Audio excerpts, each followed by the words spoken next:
This is $100 trillion bill.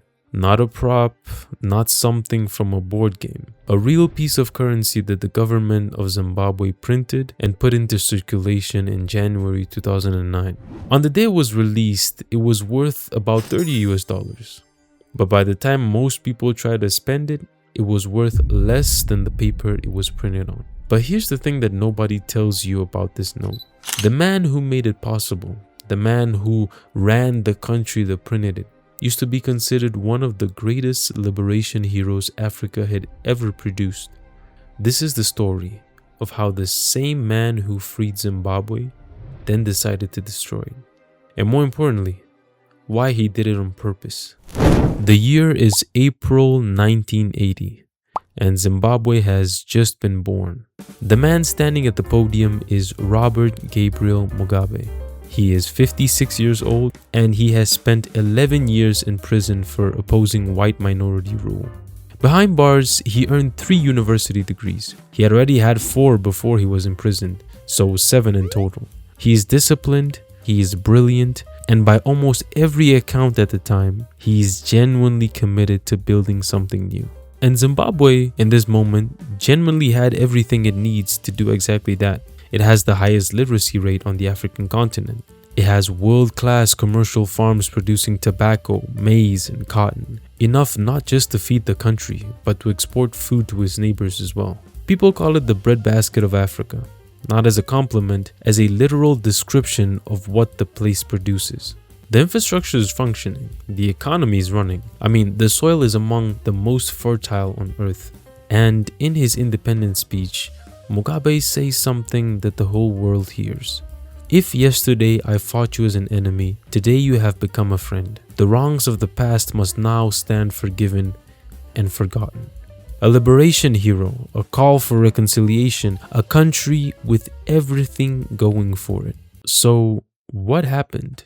But here's the thing about political power. It is easy to hold when everything is going well, but it becomes a completely different problem when it isn't. By the late 1990s, Zimbabwe is in trouble. The economy has been struggling for years. Mugabe has been in power for nearly 2 decades, and a significant portion of the black population is starting to ask a question that is becoming harder to ignore. Where is the land? Once Zimbabwe got its independence, an agreement was formed. Britain would fund a land redistribution program, so the white farmers would be compensated as their land was transferred back to the black Zimbabweans. This was supposed to be the correction of one of colonial rule's most visible injustices. But the program had moved slowly, very slowly. And then Tony Blair's Labour government signals that the funding commitment is no longer guaranteed.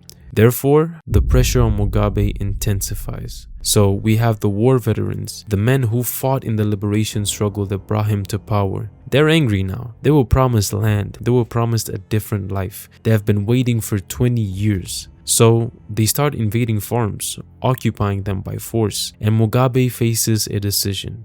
He can manage this carefully. Pursue a structured, legal land reform that preserves the agricultural productivity of those farms while redistributing ownership. Many economists at the time had proposed exactly this kind of program. It would take longer, sure, but it would work. But that option does not solve his political problem fast enough. Because here is what you need to understand about the year 2000 in Zimbabwe. Mugabe is losing. For the first time in his political career, he is genuinely, miserably losing. In February 2000, his government drafts a new constitution that would expand presidential powers. He puts it to a referendum. The people of Zimbabwe vote no. For the first time since independence, Mugabe loses a national vote. 3 months later, there is a parliamentary election. A new opposition party, the Movement for Democratic Change, has emerged and is gaining real momentum. For the first time, his grip on power is genuinely at risk. And this exact moment is when he announces the fast-track land reform program. I need you to hold that timing in your mind. Not in the years when the war veterans first started complaining. Not in the early 1990s when the land question was being debated in parliament. Right now, in the exact months when he is facing the most serious political challenge of his presidency. The land reform is not a policy decision. It is a survival strategy. War veterans and the ZANU-PF loyalists begin seizing white-owned commercial farms across the country. Not through any legal process, they simply arrive, they occupy, and the government does not stop them. In many cases, the government organizes them.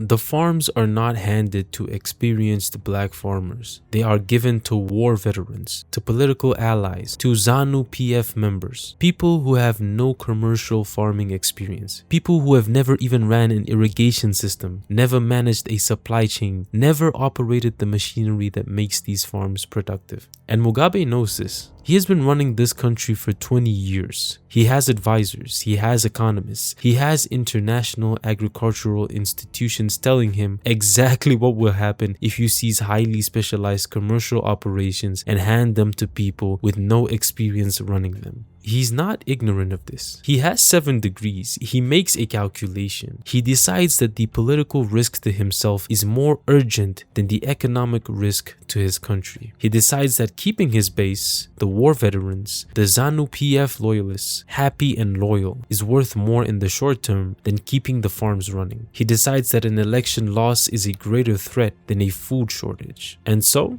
he lets it happen. Therefore, food production collapses. Within 3 years, Zimbabwe goes from being a net exporter of food to a net importer. The crops that had fed the region are no longer being grown. The commercial farming sector, the engine of the entire economy, is effectively destroyed. But Mugabe's government still has bills to pay. An army, a civil service, war veterans who need to be kept loyal. And without the tax revenues that a functioning agricultural sector would generate, there is only one option left: to print money.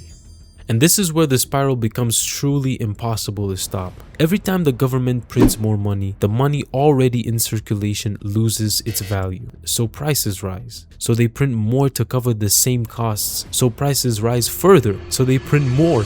The year 2004, inflation hits 133%. 2007, 66,000%. November 2008, 89.7 sextillion%. The prices were doubling every 24 hours. The government prints a $100 trillion note. It is worth $30 on the day it is printed. People are carrying money to the market in wheelbarrows, not because they're wealthy, because the notes have so little value that you need that many of them to buy a single loaf of bread. I need you to stop thinking about economics for a moment, because behind these numbers are real people. 4 million Zimbabweans leave the country between the year 2000 and 2008. That is roughly a third of the entire population. They go to South Africa, the UK, Australia, to anywhere that will have them. Doctors, teachers, engineers, farmers, the people who built the country, walking out of it because there is nothing left to stay for. Hospitals run out of medicine, schools close because teachers cannot survive on a salary that loses half its value overnight. Children grow up in a country where the notes their parents earn are worth less than the paper they are printed on. A country with the highest literacy rate in Africa, the breadbasket of a continent. A country that 20 years earlier had every reason to believe it was going to be one of Africa's great success stories. Destroyed. Not by drought, not by war, and not by some external force beyond anyone's control. By one man's decision to protect his seat. Here is the argument I want to leave you with. Almost every analysis of Zimbabwe's collapse frames it as incompetence, as a cautionary tale about what happens when you make bad economic decisions, as a lesson in how not to run a land reform. I do not accept that framing. Robert Mugabe had 7 degrees. He had run this country for 20 years. He had advisors, economists, and international institutions all telling him in plain language what the consequences of fast-track land seizures without compensation and expertise would be. He was not ignorant. He was not incompetent. He made a calculation. The risk to his power was greater than the risk to his country. Keeping his base loyal was worth more than keeping the farms running. Printing money to stay afloat was better than losing an election to him. And by his own measures, he was right. He stayed in power until 2017. That's 37 years total. The people of Zimbabwe paid for that calculation with their savings, their livelihoods, their futures, and for 4 million of them, their homes. That is not incompetence. That is a choice. You know, the saddest part about Zimbabwe isn't the $100 trillion note. It's that the man who printed it used to be the man who made the whole world believe that Zimbabwe was gonna be different. Well, he just decided somewhere along the way that his seat was worth more than their future.